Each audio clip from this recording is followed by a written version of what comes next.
नमस्कार।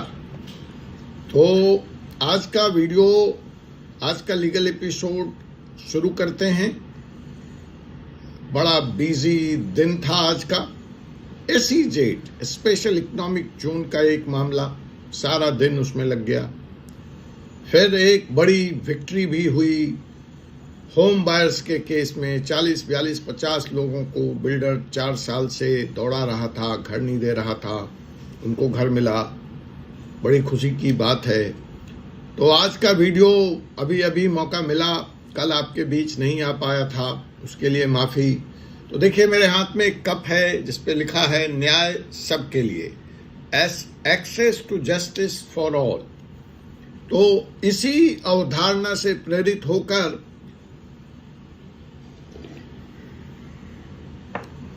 मैं लेकर आ रहा हूं आज का बहु प्रतीक्षित मोस्ट अवेटेड वीडियो। आप बड़े जिद्दी हैं व्यू नाउ वाले, मान गया। गाली भी शिद्दत से देते हैं, प्यार भी शिद्दत से करते हैं। तो जब हमारे और आपके बीच में एक डील हुई कि अगला वीडियो मैं व्यू नाउ पे तभी लेकर आऊंगा जब 100 लोग कम से कम मुझे वीडियो लाने कहेंगे। तो आपने 100 नहीं 125 की संख्या पार कर दी, बधाई आपको। मान गया, जज्बे को सलाम है। तो मेरे पास तो विकल्प था ही नहीं, ये वीडियो लेके आना ही था। तो लेकर आ गया हूं आपके बीच, आपके कहने से, आपके पसंद का, आपके विषय का वीडियो व्यू नाउ पर। तो दोस्तों, कहानी ऐसी ही है कि सुप्रीम कोर्ट का जो जजमेंट आया कि पहला जजमेंट कि आप बिना सबूत के किसी को गिरफ्तार नहीं कर सकते हैं, तो हमने एक समीक्षात्मक वीडियो उस जजमेंट के आलोक में, पृष्ठभूमि में आपके लिए बनाया। आपको पसंद आया, धन्यवाद। फिर तभी सुप्रीम कोर्ट का एक और जजमेंट आया जो बड़ा महत्वपूर्ण जजमेंट है कि मनी लॉन्ड्रिंग केस में ईडी अक्सर डॉक्यूमेंट्स की पूरी लिस्ट जो वो इन्वेस्टिगेशन के दरमियान बरामद करती है, जब्त करती है, वो देती नहीं, वो मुहैया कराती नहीं। तो जिस व्यक्ति के ऊपर आरोप लगा है, जो आरोपित है, वो बहुत डिसएडवांटेजियस पोजीशन में आ जाता है, उसकी स्थिति बहुत खराब हो जाती है इस कानून में। क्यों? पहला, ये कानून आपके खिलाफ केस दर्ज होते ही आपको अपराधी मान लेता है। बेकसूर साबित अपने आप को करने की जिम्मेवारी आप पे हो जाती है, जबकि दूसरे क्रिमिनल केसेस में ऐसा नहीं है। वहां पे ये प्रोसिक्यूशन के ऊपर रहता है कि वो आपको दोषी सिद्ध करे, और जब तक दोष सिद्ध नहीं होता है आप निर्दोष माने जाते हैं। यहाँ पे उल्टी गाड़ी चलती है कि आप दोषी हो गए रिपोर्ट फाइल होते ही, और अब निर्दोष आपको अपने आप को साबित करना है। दूसरी बड़ी विडंबना जो इस केस में है, या जो दिक्कत आती है, कि आपके बैंक अकाउंट्स केस दर्ज होते ही फ्रीज हो जाते हैं, तो केस लड़ने के लिए पैसे भी नहीं रहते। तीसरी बड़ी विडंबना, बिल का प्रावधान बड़ा कड़ा है, और उन सब से ऊपर जो अंतिम मार पड़ती थी कि आपको अंधेरे में तीर लगाना पड़ता था। आपके पास ना कंप्लेन की कॉपी है, ना कौन से डॉक्यूमेंट्स ईडी के पास हैं, वो आपको बताया जाता था, दिया जाता था, और अंधेरे में आपको तीर चलाना पड़ता था। और ईडी तो सिलेक्टिव डॉक्यूमेंट्स जिनसे उनका केस मजबूत होता है वो कोर्ट के सामने लाती थी। तो कोर्ट ने कहा कि ये भी नहीं चलेगा, आपको पूरी की पूरी लिस्ट मुहैया करानी पड़ेगी, कॉपी देनी पड़ेगी, प्रमाण लेकर के ही अरेस्ट करना पड़ेगा। और अगर उसका वकील, आरोपी का वकील या आरोपी जो भी डॉक्यूमेंट्स चाहेगा, जब आप एक बार लिस्ट दे देंगे तो वो आपको देना पड़ेगा। अब आपने कहा कि इस आलोक में व्यू नाउ केस पर क्या असर पड़ेगा, तो सीधे मुद्दे की बात पर हम आते हैं। वैसे भी हमारे वीडियो में अब 15 मिनट का समय शेष रह गया है, 5 मिनट हम उन साथियों के लिए जो नए जुड़े हैं इस वीडियो के कॉन्टेक्स्ट के लिए लगा चुके हैं। तो साहब, ये 3,558 करोड़ का जो मामला है व्यू नाउ का, और इसमें जो ईडी की मनमानी जो चलती है अमूमन, उस पर सुप्रीम कोर्ट का सुप्रीम हथौड़ा पड़ गया है। अब ये सुप्रीम अथॉरिटी कहता क्या है? ईडी ने फिलहाल सीईओ और उसकी पत्नी को अरेस्ट किया हुआ है, एक और डायरेक्टर आरिफ निसार को अरेस्ट किया हुआ है। लेकिन सुप्रीम कोर्ट ने अब एक ऐसा फैसला सुनाया है जो शायद इस केस की पूरी दशा और दिशा को बदलने जा रहा है या बदल सकता है। ये मेरा विश्लेषण है। इससे आप इत्तेफाक रख भी सकते हैं, आप इत्तेफाक नहीं भी रख सकते। अब सुप्रीम कोर्ट कह रहा है कि आपने जो भी दस्तावेज जब्त किए हैं वो दस्तावेज अब आपको आरोपी को देना पड़ेगा। जब उन्होंने जब्त किए थे तो ये जजमेंट नहीं था, तो पूरी मनमानी एक तरफा गेम ईडी का चल रहा था। लेकिन अब खेल जो है, बाजी किसके हाथ पलटेगी इस पे मैं कोई कमेंट नहीं कर रहा हूं, ये जज का अपने कोर्ट का प्रेरोगेटिव है। लेकिन खेल बराबरी का आ गया और न्याय की व्यवस्था और न्याय यही मांग करती है, संविधान यही कहता है। राइट टू डिफेंड सबका है, राइट टू नेचुरल जस्टिस सबको देना पड़ेगा। तो अब ये खेल जो है बराबरी का आ गया है। अब मैं एक वीडियो, इस वीडियो के बाद और, लेकिन इस बार 125 से काम नहीं चलेगा, थोड़ी संख्या ज्यादा होगी। तो मेरे पास 250 पेजों की ईडी की चार्जशीट है, लेकिन मैं क्यों पढ़ूं? कल किसी का चंडीगढ़ से फोन आया था, कहते आप पढ़ लीजिए। मैंने कहा मैं क्यों पढ़ूं? तो अब क्यों पढ़ूं? जब इंटरेस्टिंग होगा तो पढ़ूंगा। तो अब थोड़ा सा इंटरेस्ट आ रहा है, मुझे पढ़ना पड़ेगा, तो कुछ ही पेज पढ़ूंगा। तो पेज में सिर्फ ये पढ़ूंगा कि ईडी ने अपने इस चार्जशीट में, प्रोसिक्यूशन कंप्लेन में, चार्जशीट यहां होती नहीं, प्रोसिक्यूशन कंप्लेन में जब्त आइटम की पूरी सूची दी है या नहीं दी है। नहीं दी है तो एप्लीकेशन लगनी चाहिए, मांगी जानी चाहिए, और फिर खरूड़ साहब बताएं कि कौन सा डॉक्यूमेंट है जो उनकी जान बचा सकता है, जो उनके फेवर में जा सकता है, और वह ईडी से मांगा जाए और ईडी उसको प्रस्तुत करे और उसके आधार पर यह केस का ट्रायल चले और न्याय का न्याय हो, दूध का दूध और पानी का पानी हो। तो साहब, व्यू नाउ इन्फोटेक जो कि दावा करती है कि वो एक टेक कंपनी है और उसने क्लाउड पार्टिकल बेचा लोगों को, और ईडी का आरोप है कि उसने 3,500 करोड़ रुपए का घोटाला कर दिया। ईडी अपने आरोप पत्र में कहती है कि पूरा का पूरा मॉडल फर्जी है, नो एक्चुअल सेल है, डिजिटल क्लाउड पे इन्वेस्टमेंट का झांसा भर है, लेकिन रियलिटी में न कोई सिस्टम है, न कोई सर्वर है, और अगर है तो वो इलेक्ट्रिसिटी से, पावर से प्लग नहीं है। और ईडी ने इस सारे मामले को पकड़ लिया। कंपनी के सीईओ सुखविंदर खरूड़ और उनकी पत्नी डिंपल खरूड़ को गिरफ्तार कर लिया। पीएमएलए मनी लॉन्ड्रिंग के तहत केस दर्ज हो गया। अब आइए हम बात करते हैं उस फैसले की जो व्यू नाउ के इस केस की पूरी नींव को हिला सकता है। इसकी फाउंडेशन ही सेक हो सकती है। जिस बिना पर ईडी ने कार्रवाई की है वह हिल गया। तो वो क्या है?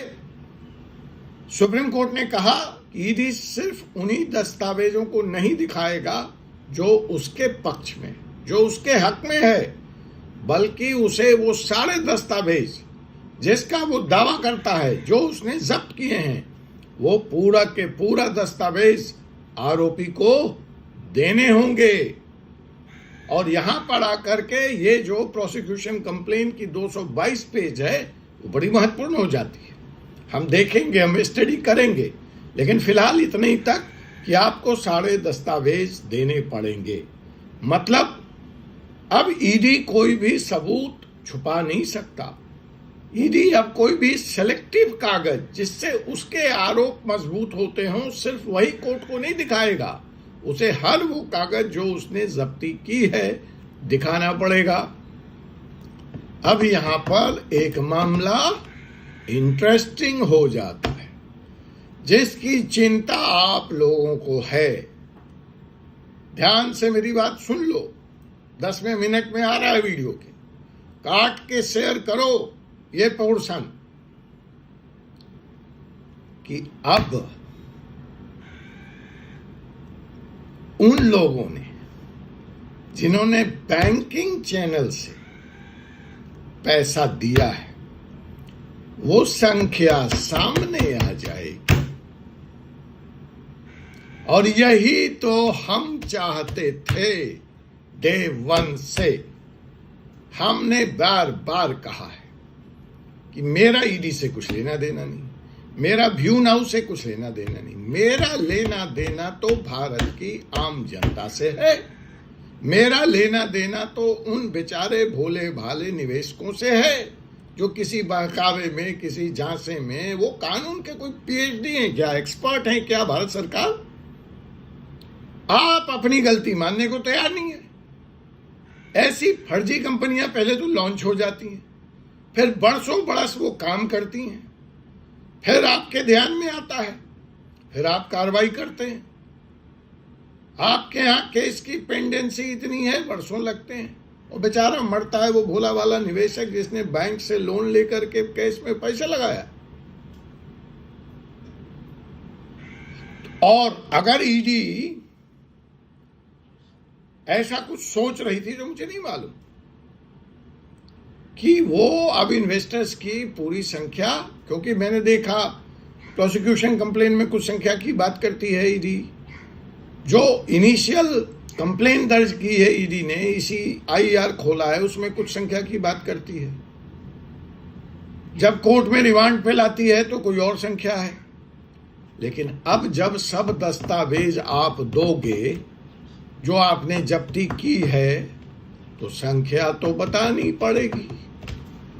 और एक और मजेदार खेल होगा, अब इसमें से वो भी काले भेड़िए, काली लोमड़ी, सबसे चालाक जानवर जंगल का, जो जंगल के शेर से भी नहीं डरती और मन्नत मांगती रहती है कि ये राजा कब मरे और हम इसका मांस नोच नोच के खाएं। ठीक है, शेर तो ताजा शिकार करके खाता है, लेकिन यह जो सबसे चालाक जानवर है जंगल का, लोमड़ी सियार, ये मौके की ताक में रहता है और इवन राजा को नहीं छोड़ता, उसका भी मांस नोच कर खा जाता है। तो अगर लीगल चैनल से जो कमीशन बटा है और जितना बटा है और जिस जिस को बटा है उसका भी नाम सामने आ जाएगा। बाकी जनता आप हो, आप जानो, आपका काम जाने। तो चलिए हम विषय पर आ जाते हैं कि अब ईडी नहीं छुपा सकती कोई सबूत, कोई गवाह, कोई बयान जो कि सुखविंदर खरूड़ के फेवर का भी हो सकता है। तो अब जो सुखविंदर खरूड़ जी के जितने समर्थक हैं उनके भी बिल से बाहर निकल के आने का वक्त आ गया है। आप मेरे चैनल पर बड़ी बड़ी बातें, बड़े बड़े दावे कर रहे हैं, उनको भूलिए और अब जंगे मैदान में आइए, कूद जाइए। अगर आप वास्तव में कंपनी के समर्थक हैं और उनका साथ देना चाहते हैं, क्योंकि सुप्रीम कोर्ट ने दरवाजा खोल दिया है। तो ये फैसला जो है सुप्रीम कोर्ट का, वो ईडी की सेलेक्टिव एविडेंस स्ट्रैटेजी की मौत, यहां पे खत्म हो जाती है ईडी की सेलेक्टिव एविडेंस स्ट्रैटेजी। अब और विस्तार से समझते हैं इस फैसले का असर व्यू नाउ केस पर कैसे होगा। तो अगर ईडी ने कुछ ऐसे दस्तावेज जब्त किए हैं जो यह दिखाते हैं कि चलो सब नहीं, लेकिन कुछ ही ट्रांजैक्शन लीगल थे, आखिर इतनी बड़ी कंपनी है, इतना बड़ा काम कर रही थी, तो सब के सब तो हवा में नहीं होगा, इतना मैं मानता हूं। इतने बेवकूफ लोग ये नहीं होंगे कंपनी चलाने वाले। इनके भी सीए होंगे जिनसे ये एडवाइस लेते होंगे, इनके कंपनी सेक्रेटरी होंगे जो बैलेंस शीट पे साइन करते होंगे, इनके लीगल एडवाइजर्स भी होंगे। तो सब के सब हवा में नहीं होगा, लेकिन फिलहाल जो केस है उसके अनुसार तो कुछ भी लीगल नहीं है। तो अब ईडी को वो जो लीगल है वो हिस्सा भी कोर्ट के सामने लाना पड़ेगा। और कंपनी ने, जैसा कि कई लोग दावा कर रहे हैं कि नहीं, कंपनी ने तो निवेशकों की पूरी लिस्ट सौंप दी है, तो वो लिस्ट भी अब ईडी को सामने लाना पड़ेगा। वो अब लिस्ट छुपाया नहीं जा पाएगा, और वो सब के सब लिस्ट अब आरोपी भी देखेगा। जैसा कि कंपनी का दावा है कि उसने आगे बड़ी बड़ी कंपनियों को, मल्टीनेशनल्स को फर्दर रेंट आउट कर रखा था, और वहां से उसको रेंट आता था, और उससे वो आगे रेंट देता था लोगों को। तो अगर वो लिस्ट ऐसी है और ऐसी कुछ भी कंपनियां, चलो mismatch is not money laundering, आप कह रहे हैं कि कैपेसिटी से ज्यादा माल बेच दिया, तो ये कोई मनी लॉन्ड्रिंग थोड़ी हो गई। बहुत लोग करते हैं, ओवरबुक करते हैं, उसमें आप कहां से आ गए? टाटा के नैनो कार ने पूरे हिंदुस्तान में बुकिंग कर ली और कहा 6 महीने में हम गाड़ी दे देंगे, और गाड़ी तो आई नहीं, तो आप उस पर मनी लॉन्ड्रिंग लगा देंगे क्या? लगाता क्या रतन टाटा पर? तो over selling is not a crime, over booking is not a crime. Railway में रोज ही ओवर बुकिंग होती है साहब, सीट कहां है? हवाई जहाज में रोज ओवर बुकिंग होती है। हाँ, अगला अगर ओवर बुकिंग किया, रिफंड मांगने पे रिफंड नहीं देगा, तब क्राइम बनता है, वो भी क्राइम, मनी लॉन्ड्रिंग का नहीं बनता साहब। तो अब आपको बताना पड़ेगा, ठीक है, कि रियल क्लाइंट थे, कम थे, ज्यादा थे, it's a different story, that's a separate matter, that's not money laundering, ठीक है। और फिलहाल अगर इतना ही प्रूफ हो जाए जितना मैंने कहा कि कुछ लीगल था इस तरफ रिसीविंग एंड पे और कुछ लीगल था उस तरफ, या फर्दर रेंटिंग आउट, और कुछ लीगल था जो रेंट जा रहे थे, वो तो लीगल है, सब कह रहे हैं, आज तक एक भी डिफॉल्ट नहीं है। तो इतना आधार काफी है सुखविंदर खरूड़ को, उनकी पत्नी डिंपल खरूड़ को और आरिफ निसार को जेल से जमानत पर बाहर लाने की। आगे देखेंगे। तो व्यू नाउ केस के 3 मुख्य आरोपी हैं, सुखविंदर खरूड़, डिंपल खरूड़ और फर्म के ऑपरेशनल डायरेक्टर आरिफ निसार। इस जजमेंट के बाद एक बहुत ही स्ट्रॉन्ग ग्राउंड जमानत का, रेगुलर बेल का तैयार हो गया है। सुप्रीम कोर्ट के इस फैसले के बाद ईडी अब बाउंड है। ईडी को वो सारे दस्तावेजों की लिस्ट कोर्ट को सौंपनी पड़ेगी, आरोपी को देनी पड़ेगी, जो आरोपी को यह मौका देगा कि वो अपना पक्ष बहुत मजबूती से और सही तरीके से न्यायालय के समक्ष रख सके।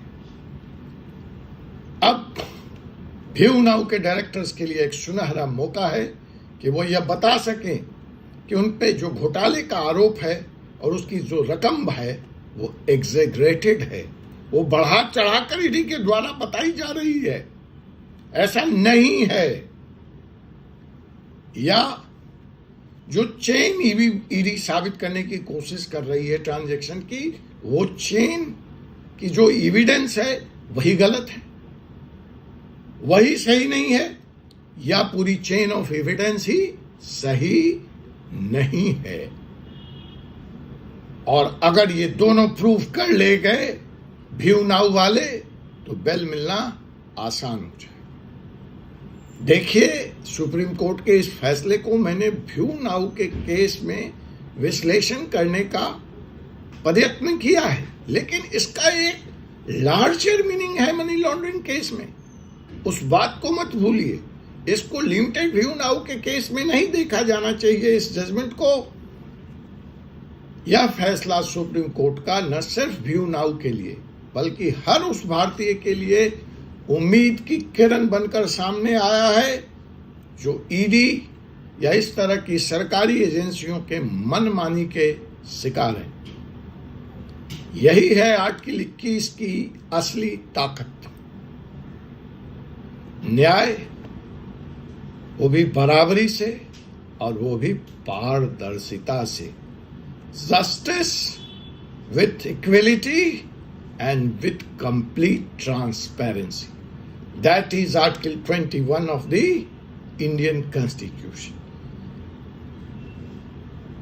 अब सवाल यह है जिस पर आपका कमेंट चाहिए, जिस पर आपका जवाब चाहिए। आज के 2 सवाल हैं। आप चाहते हैं कि लिस्ट ऑफ डॉक्यूमेंट्स 222 पेज पढ़कर मैं उसकी समीक्षा करूं, तो कम से कम 150 रिक्वेस्ट चाहिए, तब तो मैं पढ़ूंगा, नहीं तो मैं नहीं पढ़ूंगा, मैं चाय पीऊंगा। ठीक है।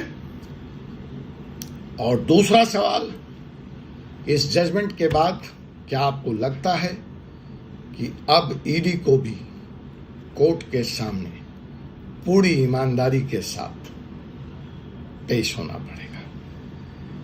अगर आपको लगता है कि सुप्रीम कोर्ट का यह फैसला भारतीय न्याय व्यवस्था के लिए एक क्रांतिकारी कदम है, एक रिवॉल्यूशनरी स्टेप है, अंधेरे में रोशनी की उम्मीद है, निराशा में आशा की नई किरण है और अन्याय के बीच न्याय की बुलंद आवाज है, तो इस वीडियो को लाइक करें, शेयर करें और हमारे चैनल को सब्सक्राइब करें। कमेंट में बताइए कि क्या व्यू नाउ के आरोपी बेल डिजर्व करते हैं। आप देख रहे हैं 4C सुप्रीम लॉ पार्टनर, जहां मिलती है कानून की खबर बिना डर के और बिना किसी झुकाव के। No fear, no favour. मिलते हैं अगले वीडियो में। जय हिंद, जय भारत, जय संविधान।